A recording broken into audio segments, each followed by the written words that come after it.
Bonsoir à toutes et à tous. Donc Élodie Escusa, je suis chargée de mission économie sociale et solidaire à la ville de Bordeaux. Et avec Jean-Baptiste Tony, que je vais vous présenter juste après, on porte une feuille de route de soutien à la monnaie locale. Et on a co-organisé avec la GEM l'événement de ce soir. Donc ravi de vous avoir parmi nous. On va avoir différentes prises de parole de personnes ressources et des réactions ensuite de professionnels adhérents à la GEM. Donc, on va commencer avec François. François, est-ce que tu peux nous en dire un peu plus sur ton rôle en tant que chargé de développement à la GEM et la relation que tu as avec les professionnels, notamment dans leur adhésion à la GEM? Oui, tout à fait. Donc, je suis François Roca, donc chargé de développement dans la GEM. Le rôle de chargé de développement, on peut le diviser en trois grands axes. Tout d'abord, c'est développer en fait, le réseau de prestataires de la GEM. Donc ça passe essentiellement par du démarchage de nouveaux prestataires, donc des entreprises, des associations, mais aussi des collectivités. Pour ça, je me déplace à vélo, en train ou alors en autopartage avec Cities notamment, pour les plus grandes distances. Beaucoup à Bordeaux, mais un peu partout sur la région. Je vais voir notamment les fournisseurs de nos prestataires qui sont déjà adhérents au réseau pour essayer de développer un peu la circularité de la monnaie et développer un vrai circuit économique. La deuxième phase, donc la deuxième grande activité du chargé de développement, c'est le suivi aussi des professionnels. Donc la création des portefeuilles numériques pour leur permettre d'accepter et aussi d'émettre des virements en monnaie locale, mais aussi donc, la présentation aux employés des structures, pour présenter la possibilité à ces employés de recevoir une partie de leur salaire en monnaie locale, ce qui facilite la réutilisation parce que ça revient en niveau 1, mais aussi donc, le suivi des comptoirs de change, parce que donc, certains prestataires ont aussi des réserves de GEM pour permettre aux particuliers de venir échanger leurs euros contre des GEM, mais aussi pour leur permettre d'adhérer. Donc voilà, je vais faire un peu le tour de ces comptoirs pour justement récupérer les bulletins d'adhésion, mais aussi récupérer tout le change. Et enfin, la dernière partie, c'est aussi une partie d'animation du territoire. Faire des tables d'information chez nos prestataires pour présenter la GEM à leurs clients, puisque c'est des clients qui donc, connaissent déjà, qui sont déjà consommateurs dans du commerce,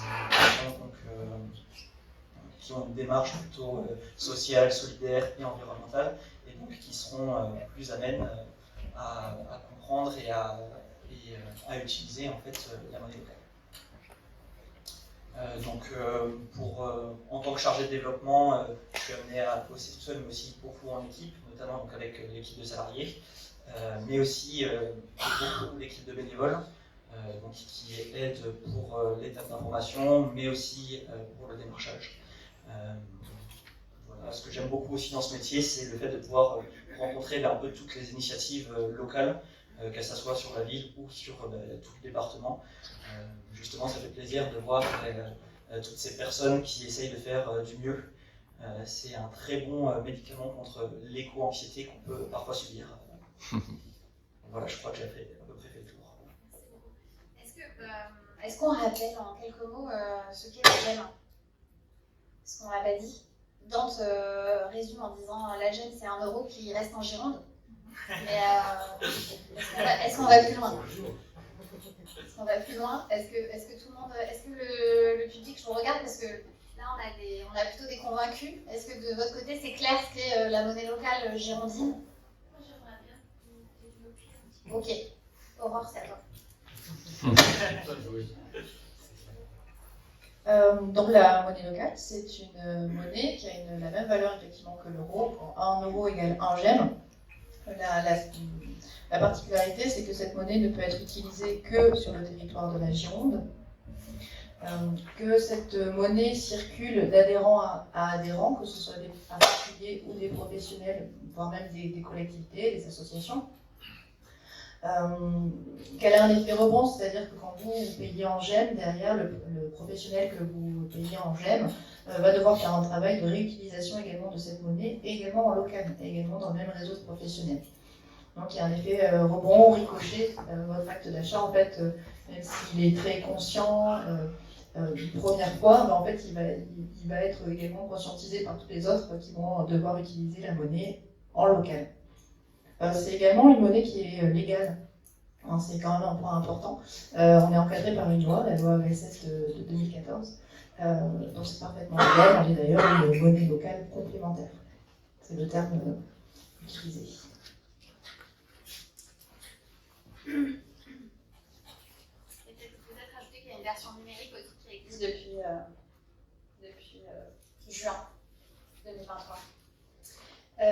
Du coup, pour réagir à ce que disait François sur le rôle d'un chargé de développement, je voulais vous donner la parole, peut-être Laurence Le Rousseau. Vous êtes la coordinatrice des petites fermes. Petite ferme, les petits cajots. Les petits cajots. Une petite ferme, c'est une association chantier d'insertion, c'est ça, qui est une émanation des petits cajots, qui en fait s'est donné pour mission de distribuer des produits frais locaux depuis 2008. C'est basé à Talence. À Léognan. À Léognan. Et vous vous êtes, faute d'approvisionnement, vous vous êtes dit en fait on va aussi monter des fermes pour faire vraiment la boucle du circuit court de la ferme à la distribution des produits et à l'assiette. Voilà. Et du coup, en tant qu'adhérente récente à la GEM, quelles ont été vos motivations, vous, en tant que professionnel, en tant qu'à la fois que producteur et que boutique de revente des produits Alors, jusqu'à présent, on n'avait pas assez de production, donc on ne se posait pas trop la question. Et puis, je crois qu'ils ont été plusieurs fois. Oui, c'est très récent que j'occupe ce poste-là. Avant, j'étais juste encadrante pour les salariés en insertion. Et ils ont été démarchés plusieurs fois pour des monnaies locales où ça n'a jamais vraiment tilté. On a rencontré François Bleu qui a su nous expliquer ce que c'était vraiment. Et on a trouvé intéressant en fait de participer à ça, de faire partie de notre démarche. Déjà, on ne travailler que des professionnels, enfin des producteurs locaux. Nos produits, plus tout la viande, les fromages, les yaourts, on fait attention à ça. Et on va au plus loin, on va dans le Lot-et-Garonne. On n'arrive pas à trouver près de chez nous. Donc on s'est dit que nous, on aimerait bien aussi être fournisseurs des personnes qui utilisent la gêne dans leur boutique. Et nous faire circuler aussi cet argent de notre façon aussi. Voilà, donc c'est tout nouveau, mais on est tout prêt à participer, aussi bien en tant que fournisseur que de faire circuler la monnaie par le biais de nos magasins. On a 2 magasins, un à Talence et un à Léognan. Oui, c'est ça, c'est un magasin qui est à Talence. Okay. Donc les particuliers pourront payer chez vous dans les 2 boutiques. On a appelé aujourd'hui le prestataire de la caisse qui vont nous mettre une case en plus monnaie locale. Ils savent déjà que ça existe, ils peuvent le faire. Okay. Parfait. Peut-être je peux donner la parole à votre voisin, Naturopath, c'est Alternative Bordeaux. Vous êtes un adhérent plus ancien, quelque part, déjà à la miel. C'est ça, oui, bonjour tout le monde. Je peux vous À la demander miel, quelles étaient les motivations. Tout ce qu'on a dit là, tout ce qui est très bien expliqué dans le petit fascicule, là, je trouve que c'est intéressant de pouvoir développer au niveau local des liens dans le cadre de l'économie sociale, etc. Et pour mon activité, jusqu'à maintenant, on n'a pas beaucoup payé en miel. J'ai eu 100 gemmes là, en novembre, une cliente qui m'a payé en gemmes numériques, 100 gemmes, donc j'étais content. Et j'ai voulu les dépenser un peu ce soir là au bar, et j'ai oublié mon mot de passe. Voilà, mon expérience, c'est jeune jusqu'à maintenant. Voilà, donc je trouve que c'est une très bonne initiative, vraiment pour soutenir des projets aussi là, plus au niveau du planète, si j'ai bien compris, enfin, comme ça. Moi, par contre, je suis moins concerné, mais voilà, donc je trouve ça très bien comme projet social et solidaire, voilà. Vous avez fait la transition avec la nef, si j'ai bien entendu. Vous avez la parole à Vincent.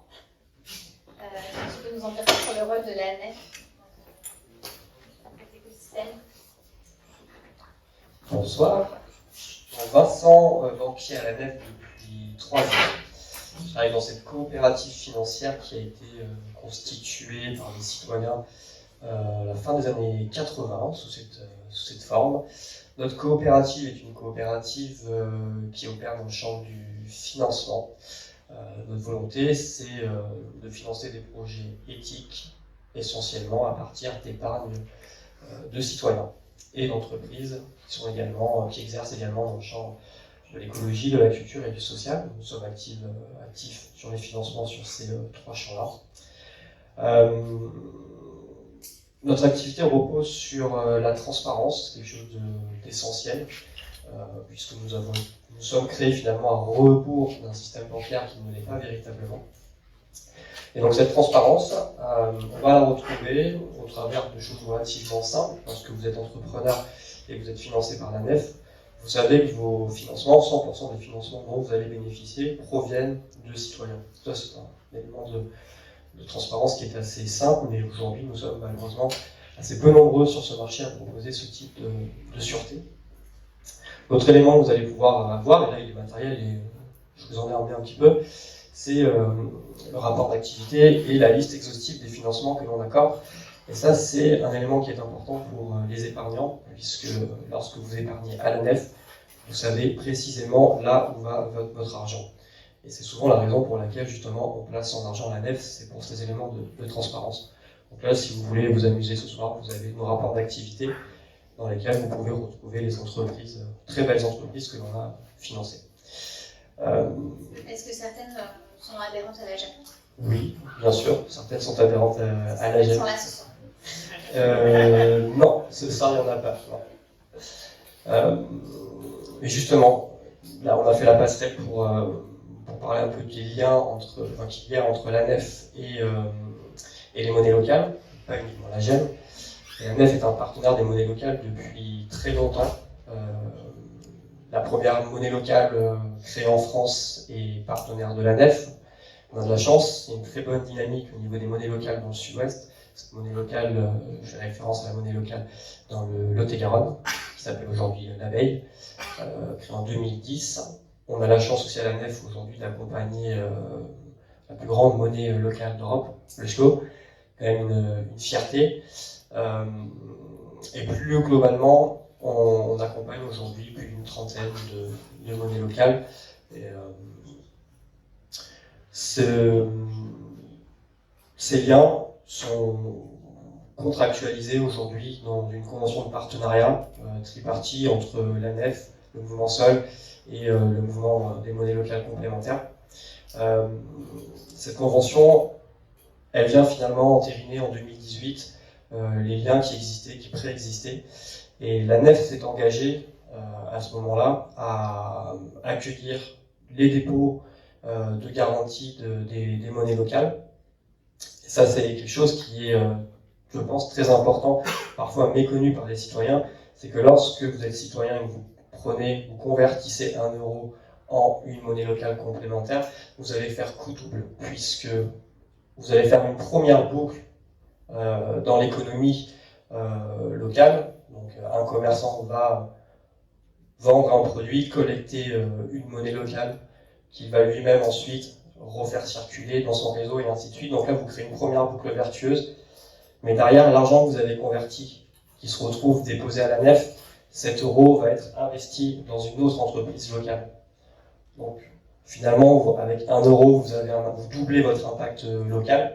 Alors que généralement, dans l'économie, quand vous mettez 1 euro dans un magasin, l'essentiel de cet euro se tire du territoire, en fait, très clairement, s'en va, il s'évapore. Vous avez quelques centimes qui restent sur le territoire, mais finalement, plus grand-chose. Et avec cette convention de partenariat, on va encore plus loin, puisqu'on s'engage auprès des monnaies locales qui nous confient justement ces fonds, à doubler, nous, notre investissement sur ce territoire vis-à-vis des euros qui nous financent. Enfin, qui nous confient. Donc, le lien, il est assez fort avec les monnaies locales, pour la simple et bonne raison, finalement, nous, on promeut finalement la même chose, c'est une autre approche de la monnaie, une autre approche de l'argent, pour avoir justement des relations un peu plus respectueuses.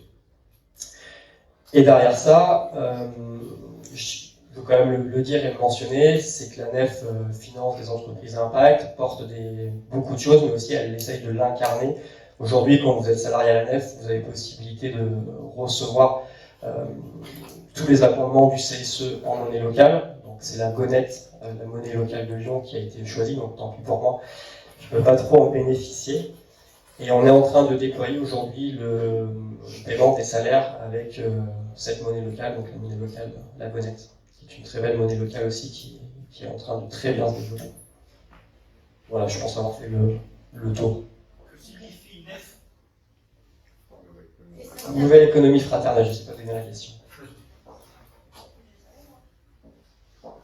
Bonsoir, j'arrive. Bienvenue. Merci Vincent.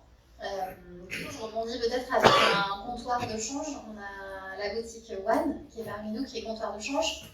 Charles Burck. Peut-être si vous voulez nous dire en quelques mots déjà vos motivations pour adhérer à la GEM.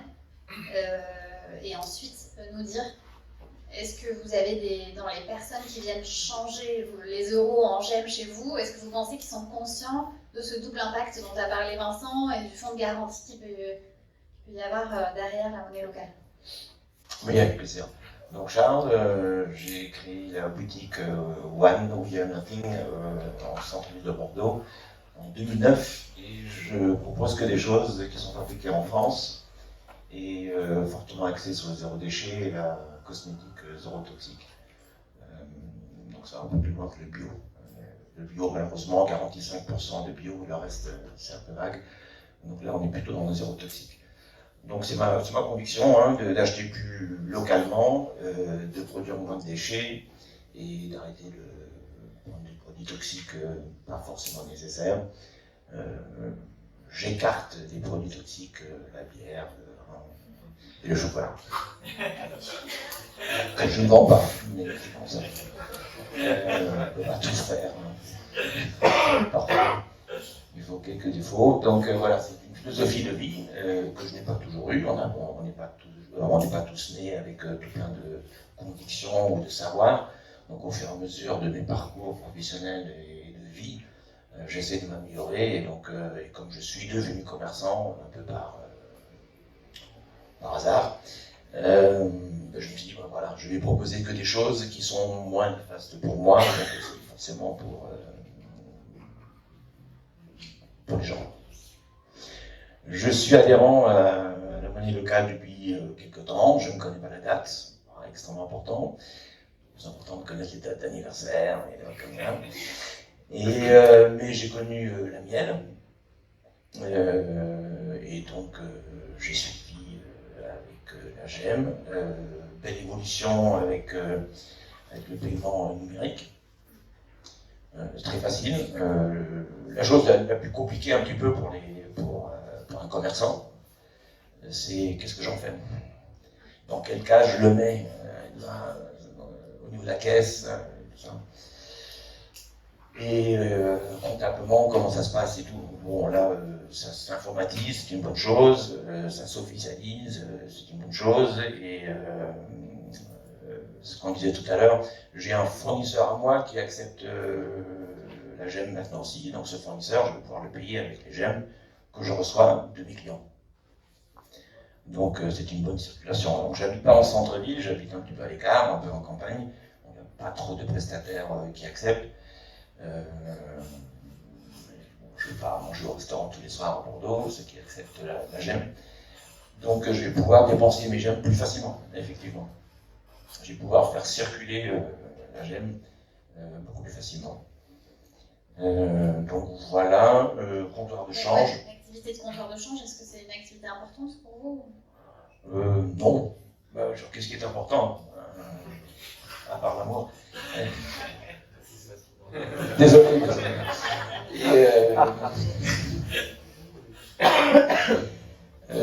Non, est-ce que ça prend beaucoup de temps? Non. Bon, là, je rentre forcément dans une période un peu plus active avec Noël. Donc, c'est sûr que quand les gens viennent qui veulent changer des euros contre des miels un samedi après-midi, c'est un peu stressant. Mais ça peut aller très vite, c'est une question d'organisation, et quand on aime le faire, c'est important de le faire. Donc c'est pas, ça prend pas un moment important, mais c'est important de le faire. C'est plus rapide avec, donc pour payer, c'est beaucoup plus rapide d'une manière numérique. Voilà, c'est extraordinaire. Même pas besoin de mettre sur le TPE, mais il faut juste le montrer, effectivement. Et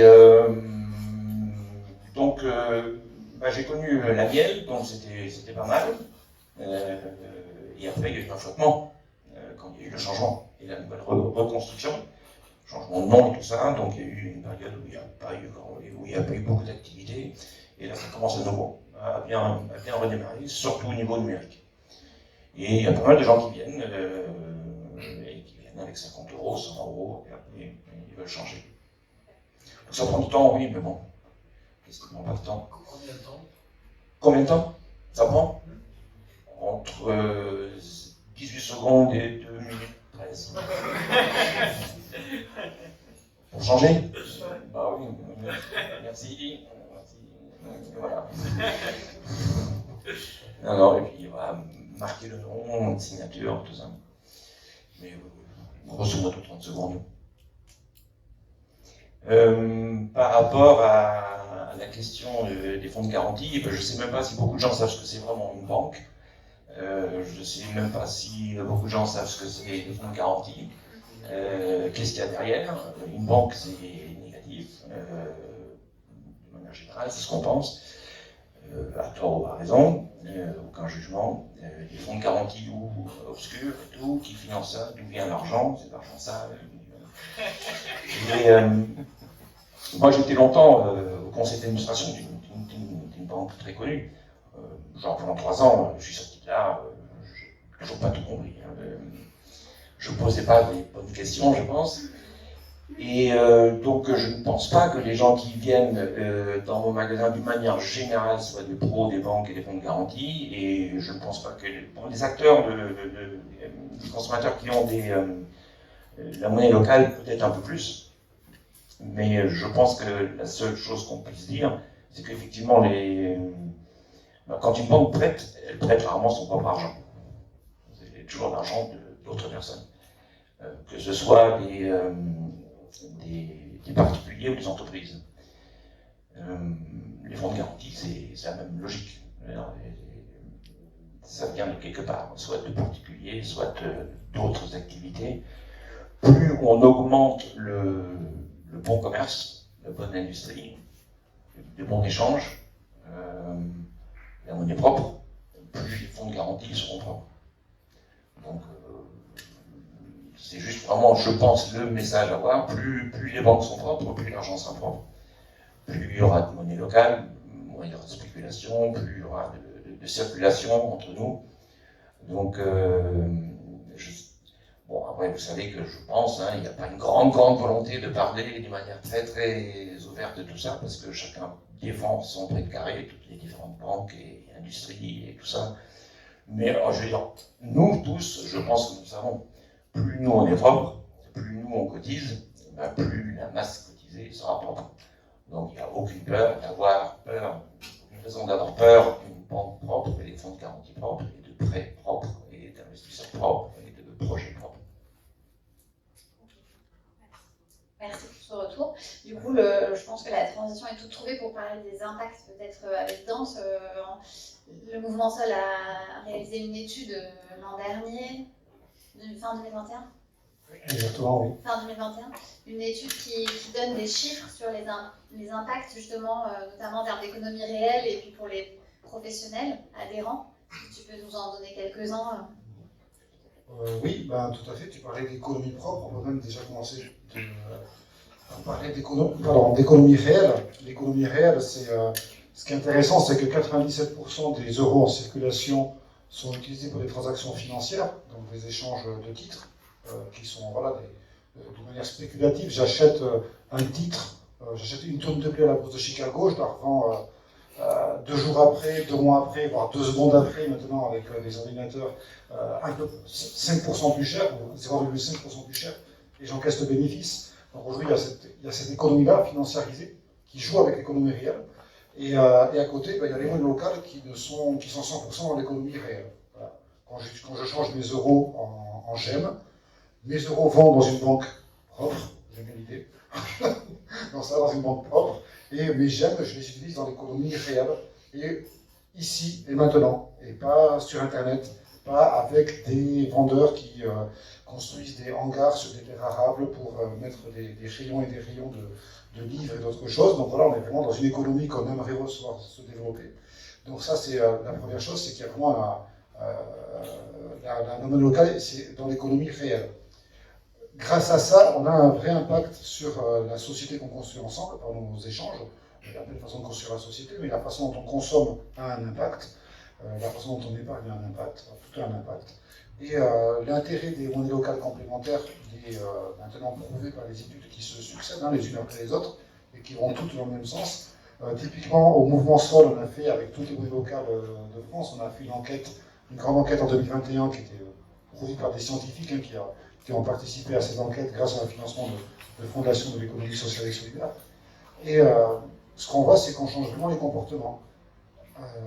L'intérêt des monnaies locales, c'est d'aller au-delà des cercles militants. C'est-à-dire qu'on a tous, je pense ici, pas mal de réflexes d'essayer de consommer en conscience. On va essayer d'avoir le moindre impact. On va essayer de faire des commerces de proximité, de consommer des produits qui sont en agriculture au moins biologique ou au moins en agriculture paysanne, en circuit court. Et l'intérêt des monnaies locales, c'est que parfois on va aller chercher d'autres personnes qui ne sont pas spécialement militantes dans leur consommation, mais qui vont adhérer parce qu'ils aiment bien l'idée de participer à quelque chose pour leur territoire, ou parce qu'ils aiment bien l'idée de défendre le commerce de proximité. Et grâce à ça, ils vont utiliser la monnaie locale, ils vont multiplier leur impact. C'est-à-dire que très concrètement, quand on voit au niveau des chiffres que les gens qui utilisent une monnaie locale, plus de 60% vont moins dans la grande distribution qu'avant. Voilà, on commence à sortir du supermarché un peu plus. On va tous dans la grande distribution, pour une petite part de notre consommation, plus ou moins grande d'ailleurs. Voilà. Et l'idée, c'est d'essayer d'accompagner les gens vers un changement de pratique. Et c'est vrai qu'une fois qu'on a des gemmes en poche, on se demande où est-ce qu'on va les utiliser. Il y a peut-être des commerces là où tu habites qui ne sont pas encore à la gemme, mais je pense que le premier qui va adhérer à la gemme, il va te repasser. Donc, il y a un effet appel d'air, en fait, le fait de participer à ce genre de dynamique. Donc, on arrive à changer les comportements des gens. Et c'est intéressant parce qu'on est convaincu que la transition écologique ne va pas se faire uniquement grâce aux gens qui sont déjà convaincus. C'est-à-dire qu'il va bien falloir aller chercher les autres. Et la monnaie locale, c'est un super outil pour aller chercher les autres. Au-delà de ce que nous, on a déjà conscientisé, aller chercher d'autres publics. Il y a plein de gens de bonne volonté. Ils n'ont pas forcément les outils en main ou la connaissance pour changer de pratique. Et la monnaie locale, c'est un objet un peu universel. Avec la monnaie locale, je vais plus facilement aller développer mes achats sur les marchés, sur les commerces de proximité. Alors on voit ça dans les chiffres du mouvement Sol, montre aussi plus de la moitié des adhérents du monnaie locale consomment davantage en direct auprès des producteurs qu'avant. Voilà, donc il y a vraiment un renforcement du lien entre citoyens et producteurs locaux. Ça c'est vraiment intéressant pour les modes de production et de consommation qu'on veut défendre. L'intérêt aussi pour les commerçants, donc chaque commerçant individuellement ne va pas forcément constater le bénéfice. Mais si on prend la masse des entreprises qui adhèrent à une monnaie locale, il y a clairement un changement entre avant et après l'adhésion. Il y a une étude d'une docteure en économie, Oriane Lafontaine-Sampietrio, qui a été rendue, qui a soutenu sa thèse en octobre à l'université Lyon 2, thèse en économie. Elle a d'ailleurs eu le prix de la thèse de l'université Lyon 2, Louis Lumière. Et ce qu'elle montre, c'est que le différentiel de chiffre d'affaires pour une entreprise, une PME ou une micro-entreprise, qui rejoint une monnaie locale, entre avant et après son entrée, c'est de 8 à 16%.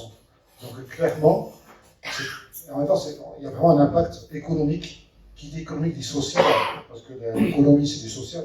Ça veut dire que si on défend les entreprises du territoire, leur chiffre d'affaires se développe, donc la capacité à pérenniser leurs emplois, voire à développer de nouveaux emplois, se développe.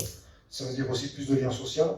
Il y a quand même une différence entre faire ses courses en ligne, se garer sur un parking et se faire charger son coffre par quelqu'un en 30 secondes et aller dans 2-3 commerces autour de chez soi, faire ses courses et voilà, avoir un échange avec les commerçants. Donc c'est aussi un autre mode de vie, quelque part, qu'on essaie de restaurer, comme on faisait avant en fait, donc qui n'était pas si mal. Donc voilà, il y a un effet comme ça de lien social, il y a un effet économique, il y a un effet écologique, parce qu'on développe les circuits courts. Et puis il y a aussi un sentiment qui est beaucoup plus difficilement mesurable, qu'on a du mal même à nommer, qui est ce sentiment assez chouette quand on va payer dans un commerce qu'on ne connaît pas et qu'on paye en monnaie locale, de payer quelqu'un qu'on ne connaît pas, mais dont on se dit qu'il se bouge, qu'il fait quelque chose, on ne connaît pas, mais on se dit qu'on a quelque chose en partage. Il y a une envie commune de faire quelque chose, et ça nous sort un peu de cet individualisme un peu prégnant partout. Voilà, cette idée-là de se dire je te connais pas, mais toi, je t'aime bien. On sent que l'autre nous aime bien aussi. Voilà, il y a un côté, on aime bien quand on fait des courses, je trouve. Ça rejoint les filles anti-crise de François tout à l'heure. Un remède, un bon médicament contre la dépression. Ok, merci Dante. Du coup, peut-être Charline, sur la librairie des Chartrons, du coup, dont vous êtes la gérante, adhérente à la GEM aussi, une librairie généraliste de quartier. Peut-être vous pouvez nous dire un mot. Est-ce que vous avez pu constater les effets dont on vient de parler sur l'appartenance à la communauté, sur et les motivations de l'adhésion aussi. Merci. Alors moi j'ai une librairie de quartier au Chartron. Et dès que j'ai ouvert, j'ai adhéré à la Miel à l'époque. Alors les librairies de quartier, c'est vraiment les nouvelles places de village. On y vient pour acheter des livres, mais aussi pour participer à des débats, comme ce soir par exemple. Et donc moi ça me paraissait assez évident qu'on devait recréer du lien dans tout ce qu'on pouvait faire. Moi ça fait 6 ans que j'ai ouvert et je vois que les gens ils ont envie de partager des choses dans la librairie. Ils viennent pas juste acheter un livre, repartir, ils discutent, ils regardent le programme des activités, des rencontres, etc. Donc moi j'ai adhéré tout de suite. Ce qui m'intéressait c'était l'expérience de circuit court dans le quartier. Je me posais pas trop la question de ce que j'allais faire avec les gemmes que j'allais récupérer. Et en fait, moi je les utilise pour pouvoir aller à la Biocoop, qui est juste à quelques centaines de mètres, pour acheter des choses pour les soirées, etc. Mon but, ce serait de développer, et j'espère avec le numérique, le nombre de paiements en gemmes pour pouvoir éventuellement à un moment payer ma salariée en partie en gemmes. Voilà, c'est peut-être un peu anticipé, peut-être qu'on va en parler, comment on fait pour... et puis payer mes fournisseurs, par exemple, je suis en autopartage avec Cities, donc payer une partie aussi de mes factures en gemmes. Pendant très longtemps, moi j'ai vu que ça stagnait sur la monnaie papier. Il y a eu en effet un petit flottement quand on est passé sur la gemme. Et maintenant, ça y est, avec l'appli, j'ai mes premières commandes de Noël où on m'a demandé est-ce que je pourrais utiliser l'appli. Donc je pense que ça va vraiment booster les choses. Moi j'y crois à fond en tout cas. Je comprends aussi que pour certains commerçants c'est compliqué. Ayant autour de moi des restaurateurs, ils me disaient bah oui mais c'est très bien mais qu'est-ce que je vais faire de mes gemmes une fois que j'arrive chez Métro ou voilà. Donc c'est peut-être pas non plus les bons prestataires, disons. Voilà. C'est peut-être pas, il faut peut-être pas aller chez Métro en fait. Il faut changer. Mais voilà, moi je comprends le blocage de certains. Moi, je continue de défendre cette idée-là parce que c'est une idée politique avec un grand P. Et donc, chaque fois que on me dit « mais c'est quoi la gemme avec les autocollants, etc. » et que je peux diffuser le discours, moi je me dis bah, « ça, c'est un truc de gagner.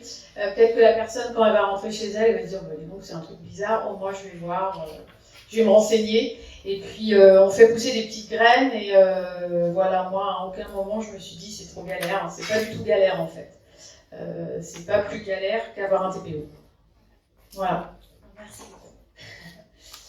Puis je crois que dans des fonctions précédentes, tu connaissais aussi l'économie sociale et solidaire. Oui. Donc ça aide peut-être. J'étais consultante en ASS.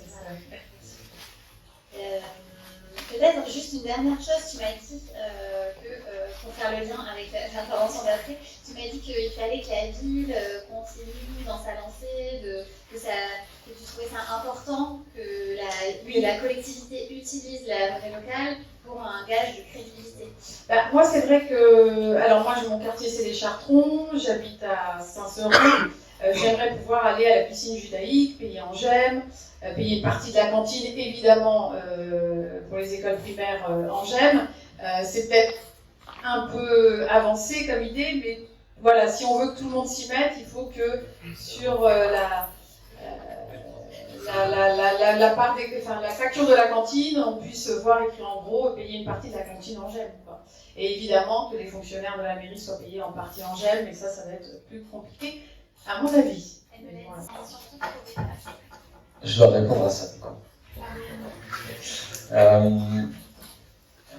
L'ambition, elle est clairement pas trop grande, déjà parce qu'il y a un certain nombre de choses qui se font déjà dans le territoire avec d'autres monnaies locales, donc on sait que ça existe, on sait que c'est faisable. Malheureusement, on a aussi souvent les retours de ces territoires qui nous disent que ça a été très long et très difficile à mettre en place dans leur administration. Il y a un vrai changement de culture à opérer. Nous, ce qu'on a déjà réussi à faire, et je remercie Elodie d'avoir beaucoup poussé dans ce sens, c'est l'expérimentation d'une partie d'indemnité des élus en monnaie locale. C'est déjà un début. Déjà ça a été des montagnes à bouger dans l'administration parce que comment ça, c'est possible, c'est faisable, non, c'est trop compliqué, des procédures en plus, les convenvables.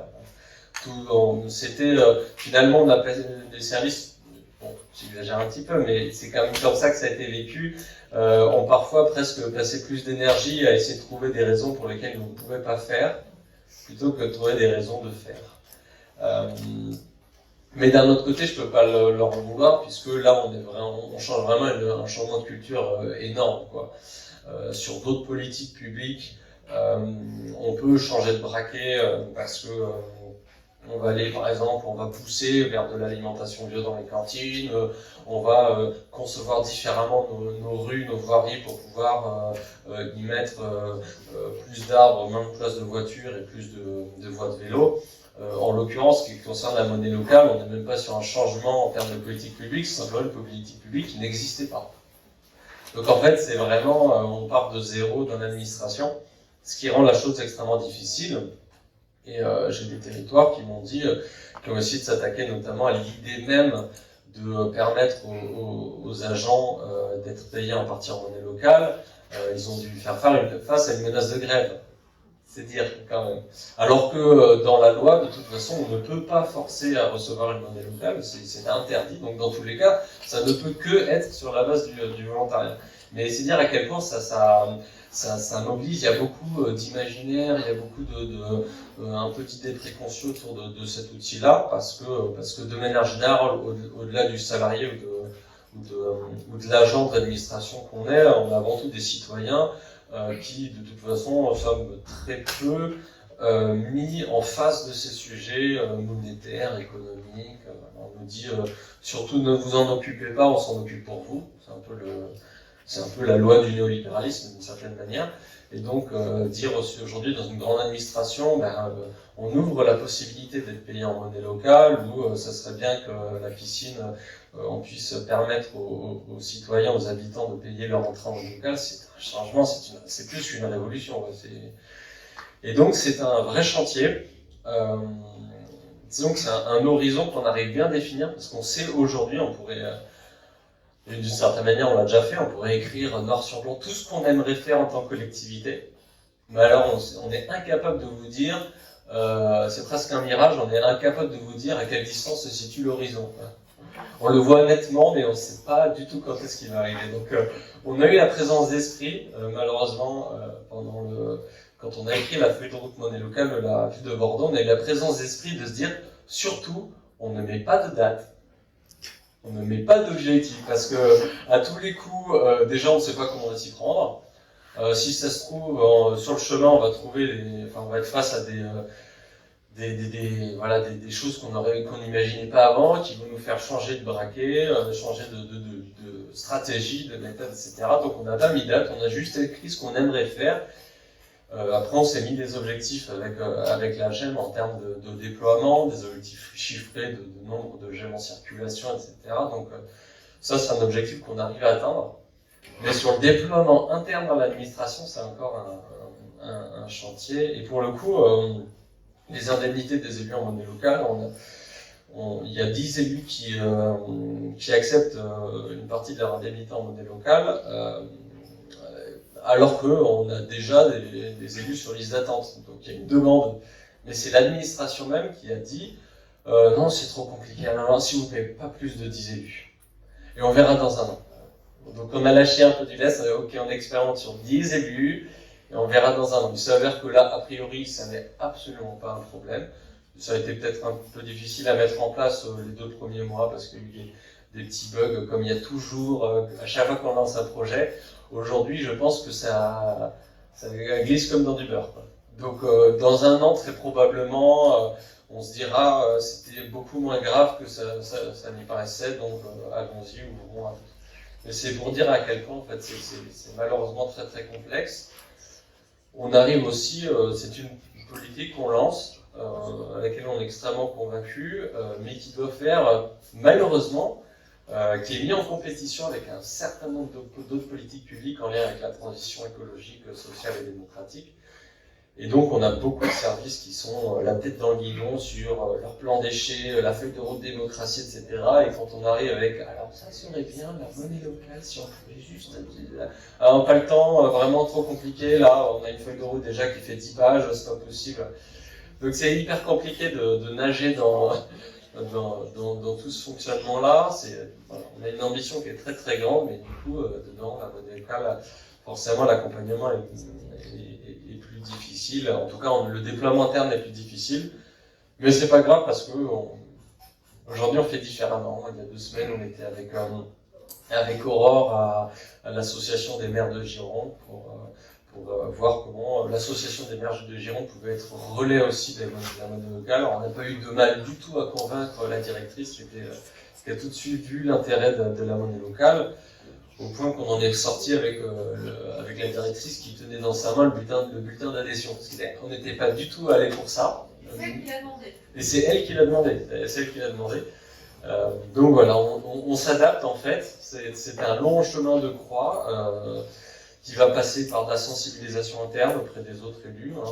Très honnêtement, je pense l'extrême majorité de mes collègues élus qui ne savent pas vraiment ce qu'est une monnaie locale, malgré les nombreuses présentations et formations qu'on leur a proposées.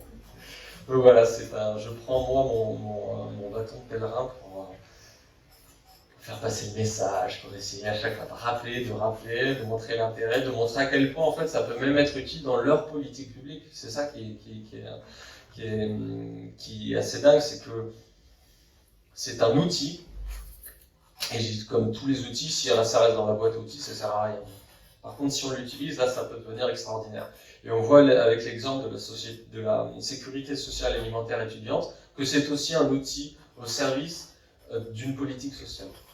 C'est un outil potentiellement au service d'une politique du tourisme.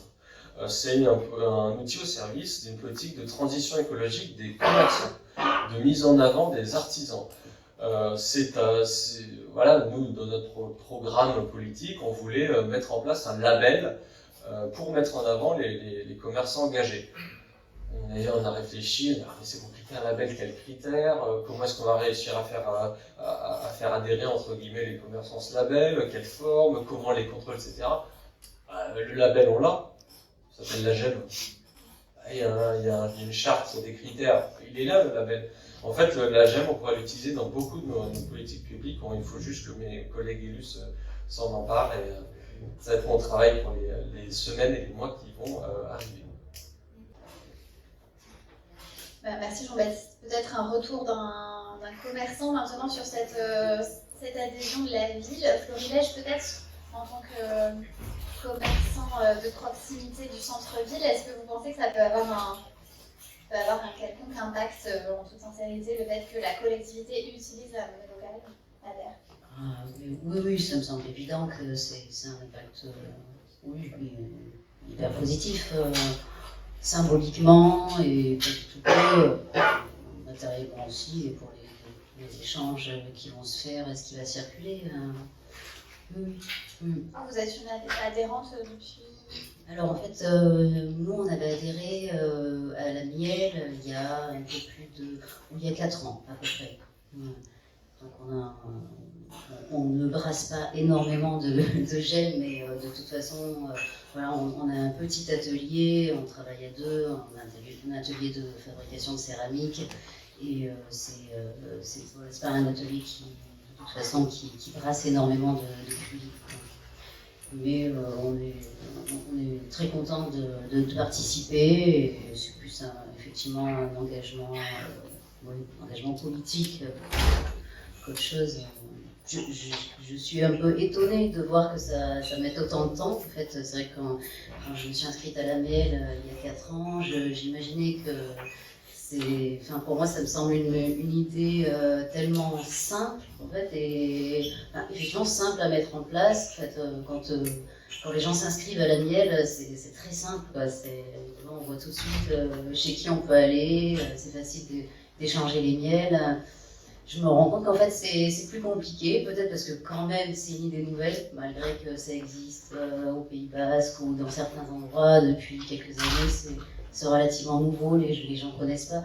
Et peut-être aussi parce que c'est cette histoire dont on parle depuis tout à l'heure, c'est l'économie, c'est l'argent.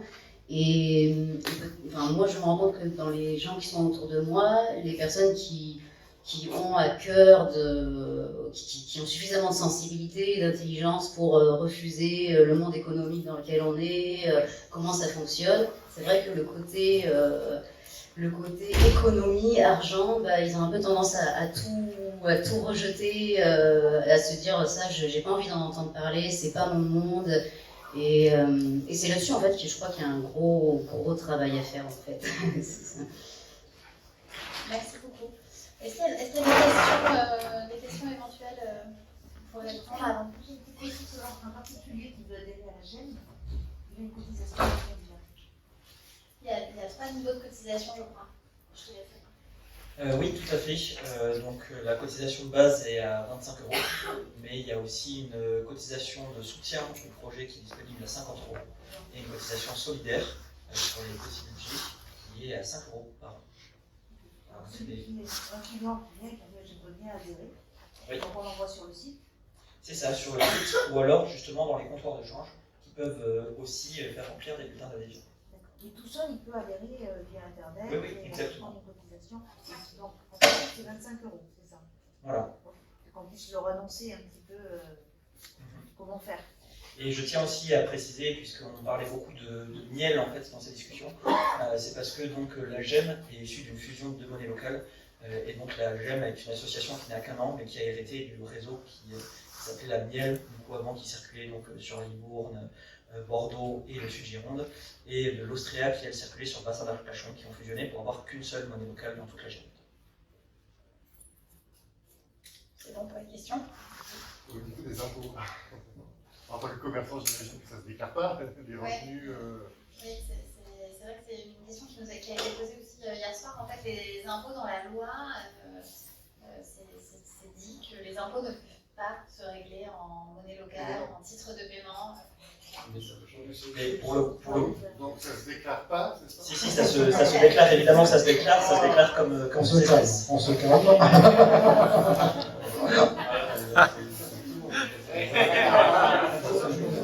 Je vois des équilibres. Non, je vois des équilibres. Non, quelle que soit la monnaie locale, 100% des déclarations sociales et fiscales restent en euros. Ça n'est qu'un moyen de paiement. Si vous demandez au sens social, au sens tout type d'échange, mais en termes d'égal. Le client paye en GEM, on le fait payer en euros. Voilà, exactement. Hein, c'est pas une devise, c'est pas une devise différente de l'euro. C'est adossé à l'euro, donc une GEM égale 1 euro. Et en fait, c'est un moyen de paiement en comptabilité qu'on va gérer en compte 512, comme un ticket restaurant, c'est un compte 512 différent. C'est un autre moyen de paiement, mais c'est bien 1 euro. Donc il faut bien sûr tout déclarer en comme une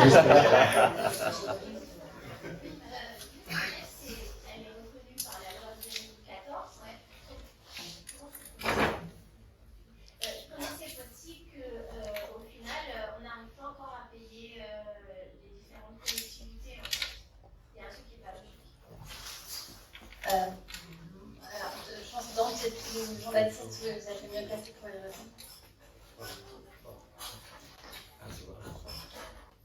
Alors, je veux dire, c'est presque pas à nous de répondre, c'est plutôt aux députés de répondre. En fait, la loi, tout ce qu'elle dit, c'est qu'elle autorise l'existence. Par contre, elle n'oblige pas. Donc, dès lors que c'est dans le code monétaire et financier. Comme un titre de paiement. Mais ça n'est pas une monnaie manipulable par les collectivités. Dans la loi, la seule monnaie manipulable par la puissance publique, c'est l'euro. Dans la loi. Donc aujourd'hui, c'est un titre de paiement comme un ticket resto ou un chèque vacances. Quand on doit Je veux dire, on n'a pas, une collectivité n'a pas dans l'arrière-boutique un coffre-fort où elle stocke des tickets resto qu'elle peut réutiliser auprès d'un prestataire.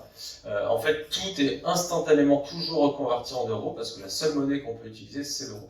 Et la monnaie locale n'est pas une monnaie, c'est un titre de paiement. C'est comme ça que c'est écrit dans la loi. Et la loi autorise simplement à ce qu'on utilise ce type de titre de paiement-là, mais n'autorise pas encore aux collectivités à les manipuler, ce qui peut peut-être, on espère, changer l'année prochaine, puisque ce sera l'occasion des 10 ans de la loi ESS. Et il y a tout un travail qui est engagé par l'ensemble des acteurs de l'ESS, justement, pour l'enrichir, au regard de toutes les limites que ça a pu poser. La loi l'ESS 2014 était extrêmement intéressante, mais avec 10 ans d'expérience, on dit bon, il y a des limites, il y a des choses, on peut aller plus loin, etc. On sait qu'il y a déjà eu beaucoup de retours en ce qui concerne les monnaies locales, et donc un des objectifs de cette mise à jour de la loi ESS serait justement de permettre aux collectivités de manipuler aussi des monnaies locales. La monnaie locale est néanmoins acceptée par certaines collectivités. Il y a des exemples de collectivités qui ont pu le mettre en place pour le paiement des piscines, je pense à Lyon. Ouais. En fait, il faut bien comprendre que... Alors, en deux mots, les collectivités locales ne manipulent pas en effet ne manipulent pas d'euros en fait. C'est le Trésor public, l'État, qui a le compte de chaque collectivité territoriale et qui gère les encaissements et les paiements. Il y a une exception, ce sont les régies de recettes. Le musée, la médiathèque, la piscine, il y a une régie de recettes. Quand vous allez à la piscine le dimanche matin, vous n'allez pas aller payer votre ticket au Trésor public pour après rentrer à la piscine. Donc il y a une régie de recettes qui est une sorte d'interface. Le Trésor public crée une régie qui est gérée par un agent de la mairie et qui permet d'encaisser toutes sortes de paiements, dont les monnaies locales.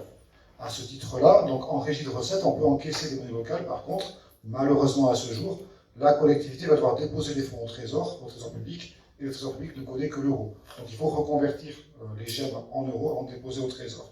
Donc ça, malheureusement, c'est au niveau du mouvement Sol, on se bat pour obtenir une nouvelle dérogation d'obligation de dépôt des fonds au Trésor, pour que les collectivités qui ont un compte au Trésor puissent avoir une dérogation pour avoir un compte en gemmes.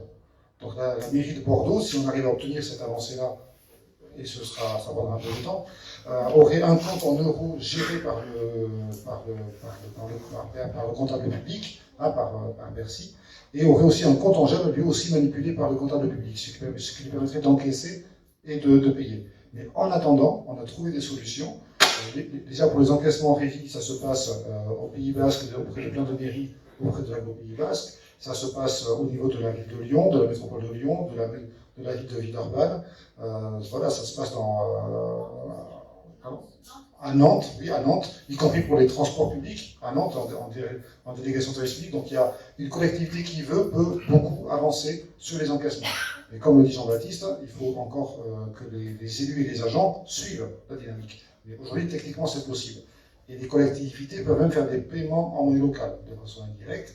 Mais voilà, l'argent des subventions, par exemple, ou les factures des entreprises peuvent être payées en monnaie locale. Donc voilà, une collectivité qui voudrait jouer le jeu pourrait peu à peu avoir une habitude de proposer aux associations qu'elle subventionne dans le sport, la culture, le social, de dire, nous, ce qu'on aimerait, c'est reverser 10% de la subvention en monnaie locale, parce qu'on est sûr que cet argent-là va rester sur le territoire, va participer à la dynamique économique et à la préservation de l'emploi chez nous. Voilà. Donc aujourd'hui, le principal problème, c'est la nouveauté. Il faut changer les habitudes. Et comme tu l'as dit très justement, Jean-Baptiste, il y a beaucoup de changements, surtout à Bordeaux, si j'ai bien compris. Donc, comme il y a beaucoup de changements, en rajouter un, c'est difficile. C'est pour ça que pour nous, c'est une question de temps. Et voilà, et on attend encore la collectivité qui va prendre le taureau par les cornes et développer massivement l'usage des monnaies locales. À mon avis, c'est imminent. Voilà, ce sera peut-être Bordeaux, ce sera peut-être une autre ville, mais quand il y aura cet exemple de créer, les autres suivront beaucoup plus facilement. Parce que oui, on peut le faire. Merci bien. Je te donne la parole peut-être Nicolas sur le service. Tu peux nous représenter le service Cities peut-être rapidement et nous dire où vous en êtes dans votre adhésion à la GEM, dans votre relation avec la GEM. Ok, bonsoir. Donc Cities, c'est une coopérative locale, une coopérative d'intérêt collectif qui a été créée en 2008 et on a actuellement à peu près 200 véhicules sur Bordeaux et le sud Gironde. Donc on a une dimension départementale. Et à partir du 1er janvier 2024, là, on va accepter les virements en GEM. Dans un premier temps venant des professionnels, et puis ensuite on essaiera de généraliser à l'ensemble de nos usagers. Et c'est vrai qu'on a été adhérents de la Miel et que en fait ce rapport à la monnaie locale c'est familier pour nous parce que je pense qu'on a deux référentiels communs, c'est le changement des habitudes et c'est le rapport au territoire. En fait le changement des habitudes, nous on est engagé depuis 20 ans pour la remise en cause de la sacro-sainte voiture individuelle. On essaye de faire passer les gens de la voiture individuelle à une voiture mutualisée, collective. Et s'attaquer à la bagnole, c'est pas facile parce qu'il y en a 42 millions en France et que même le président dit qu'il l'adore. Donc voilà, c'est quelque chose d'assez ardu et ça nous plaît dès qu'on est dans des logiques de changement de comportement. Pourquoi? Parce qu'aujourd'hui, dans les transitions, on nous pousse à aller vers des transitions techniques qui coûtent cher, qui sont hypothétiques, qui prennent du temps, etc. Alors que la transition par le changement des comportements, par les usages, elle peut se faire immédiatement et elle a un impact important. Donc on croit à ce changement culturel amené par des structures qui vont aller, avec leur bâton de pèlerin, essayer de changer les comportements. Et puis le deuxième point, c'est le rapport au territoire, puisqu'en fait, la coopérative d'intérêt collectif, c'est la rencontre entre un projet, l'autopartage, et un territoire. Donc en 2008, on a choisi de créer une coopérative qui associe des usagers qui habitent le territoire, des salariés, des partenaires privés et des partenaires publics comme la ville de Bordeaux ou Bordeaux Métropole. Et je trouve qu'il y a dans ce rapport au territoire quelque chose qui rappelle fortement la dimension locale des monnaies locales, justement. Parce que nous, on n'est pas délocalisable, on ne va pas partir autre part. D'ailleurs, il y a un CITES dans le Pays Basque qui s'appelle AOPA. Et donc, on essaye de créer des coopératives locales plutôt que d'essaimer avec des filiales en mode start-up. Donc voilà, on est très content d'accepter la GEM à partir du 1er janvier. Un des défis, ce sera de trouver des débouchés pour payer en GEM. Parce qu'en fait, nous, nos principaux fournisseurs, c'est pas l'économie sociale et solidaire, malheureusement. On achète des voitures, on paye de l'énergie, etc. Donc il va falloir convaincre notre carrossier, notre garagiste, voilà. Donc le succès de la GEM pour nous, ce sera d'éviter de convertir la GEM en euros, voilà, et d'essayer de trouver des fournisseurs qui rentrent dans la démarche. Sur la possibilité pour les pros de payer, quelle va être la nouveauté On va accepter le paiement, donc ça s'appelle comment? Les virements, ouais, c'est ça, les virements numériques à partir du 1er janvier. Voilà, Nicolas et la CRES Nouvelle-Aquitaine, c'est un gros usager des services CITES, voilà, la librairie de Chartrons, on en avait parlé tout à l'heure. Donc effectivement, j'avais pas mesuré dans un premier temps qu'on a quand même pas mal d'usagers CITES qui vont nous payer en GEM. Donc c'est vrai que le gros défi, ça va être de derrière trouver des débouchés pour à nouveau payer. Alors, une des choses auxquelles on a pensé, c'est moi je vais pouvoir payer le loyer au Puma en GEM, puis payer l'électricité Enercop en GEM. Voilà. Là, il y a déjà une demi-boucle mais l'idée, ce serait que Enercop ne paye pas CITES en GEM. Alors, on essaie Et Karine Odo était là justement avec nous hier soir, la présidente d'Enercop, et elle nous disait qu'ils travaillaient à faire au paiement aussi des pros en GEM à Enercop. Donc les boucles vont pouvoir être bouclées. Peut-être pour faire le lien avec un pro avec qui je ne vous souhaite pas, mais vous pourriez éventuellement utiliser vos monnaies locales, vos GEM, ce serait un avocat. Donc on a parmi nous ce soir une avocate. Vous pouvez nous dire quelques mots sur vos motivations à vous aussi pour adhérer à la GEM? Oui, bonsoir. Donc, je suis Agathe Brouillard-Tanguy, je suis avocate depuis 2018 et je suis toute nouvelle adhérente à la GEM depuis un mois. Ça faisait très longtemps que j'avais entendu parler des monnaies locales. Quand je me suis installée à Bordeaux, j'avais regardé rapidement, j'étais tombée sur la mienne. Voilà, puis après, j'avais pas creusé plus que ça. Puis j'ai réentendu parler de la GEM et je me suis dit, mais en fait, c'est en regardant la carte des commerçants, je me suis dit, mais il faut que j'en fasse partie. Je trouvais ça évident. Et c'est vrai que je fais principalement du droit du travail, mais ça fait un an que je réfléchis pour réorienter mon activité vraiment en cohérence avec mes valeurs personnelles que j'ai depuis très longtemps, que ce soit au niveau de mes achats, effectivement, à la Biocoop. Donc, petite anecdote par rapport à ce que disait Dan sur l'achat en grande surface ou en plus petite surface. Moi, j'ai été ravie quand le vendeur de la Biocoop m'a reconnue et m'a appelé par mon nom de famille. C'était une réelle victoire pour moi. Voilà. Je viens régulièrement chez les commerçants. J'ai fait ma première commande en GEM à la librairie des Chartrons cette semaine. Il faudra que je passe quand la commande est arrivée. Voilà. J'ai pas encore reçu de GEM parce que ça fait pas longtemps. Mais voilà, ça fait un an que j'ai fait une formation en droit de la forêt. Par ailleurs, cette année, j'en fais une en droit de l'environnement pour voilà, vraiment réorienter mon activité. Et ce que je fais également, c'est des consultations gratuites juridiques auprès de particuliers et depuis pas très longtemps, du mécénat de compétences auprès d'associations reconnues d'intérêt général. Donc le mécénat de compétences, c'est comme si je faisais un don, sauf que je fais un don de ma compétence. Donc je travaille pour eux et c'est déclaré comme un don. Donc il faut que l'association soit reconnue d'intérêt général et éligible au mécénat. Mais pour l'instant, j'arrive à faire du conseil en droit du travail pour des associations, par exemple de protection des animaux sauvages. Je trouve ça super intéressant. Et ce que j'aimerais vraiment développer, c'est le droit du travail pour des professionnels qui reçoivent des GEM, par exemple. Et voilà, je fais évidemment des conseils des prud'hommes, et ça, effectivement, je ne le souhaite pas. Mais je fais également du conseil, donc des choses qui peuvent être plus joyeuses, comme la rédaction des contrats de travail, ou sur tous les conseils au quotidien. Voilà, on parlait d'organisation d'élections du CSE, rédaction de règlements intérieurs, de tous les accords, et puis parfois voilà, assistance au service RH qui a des petites questions tous les jours sur voilà, les problématiques que j'ai jamais eues sur tel sujet sur les congés, tel sujet sur la rémunération, etc. Quelqu'un qui veut démissionner ou même pour une sortie d'entreprise par éventuellement une rupture conventionnelle, et puis parfois il faut voilà, prévoir un licenciement. Donc je peux assister et conseiller des entreprises sur tous ces plans de la vie, du travail qui est très vaste. Merci, le message est passé.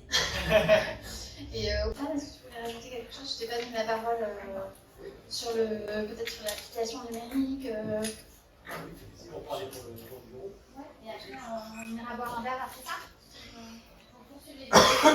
Yes, je vais essayer de conclure du coup cette table ronde avec deux casquettes. La première casquette en tant qu'informaticien de la GEM, donc j'ai eu le plaisir de faire partie et de continuer à faire partie de l'équipe qui développe l'application mobile, et puis toute l'infrastructure derrière qui est très exigeante en termes de sécurité sur le paiement en GEM. Et du coup, je suis ravi parce que c'est la première fois que j'ai autant. Enfin, en informaticien, on est souvent derrière son PC, on ne voit pas forcément les utilisateurs en direct. Et là, j'ai plein de personnes qui ont fait des retours sur l'usage de la GEM numérique, et ça me fait très chaud au cœur parce que c'est un travail de longue haleine qui dure depuis 4 ans, qui a été fait en collaboration avec de nombreuses monnaies locales en France, avec plein d'exigences qui sont également de l'ordre de la transition. Autour du logiciel libre, autour de la coopération et du partage. Donc ça fait très plaisir de voir que ça prend et que ça permet aux monnaies locales de se développer. Il y a encore plein de choses qui vont arriver pour l'application mobile, plein de fonctionnalités pour s'adapter aux différents types de professionnels, que ce soit les grosses entreprises, les PME, les entrepreneurs individuels. Voilà, Coming Soon. Pareil, je ne vais pas vous donner de date parce que c'est aussi développé par une association donc, qui a ses limites en tant que bénévolat. Donc on avance petit à petit, mais il y a plein de choses sympas qui arrivent. Maintenant, je prends ma casquette membre du bureau de la GEM pour vous remercier tous pour votre présence, tous et toutes pour votre présence ce soir. Pour remercier pour l'organisation de cette table ronde. Et c'était super intéressant d'avoir ces partages des adhérents professionnels et puis des partenaires de la monnaie. Voilà, donc pour ceux qui ne sont pas encore adhérents, j'espère qu'on vous a convaincus maintenant. Et puis on a hâte de vous retrouver tout de suite autour d'une bière ou d'un chocolat chaud, ce qui me croit, et puis plus tard dans les futurs événements de la Gemme. Voilà, merci beaucoup.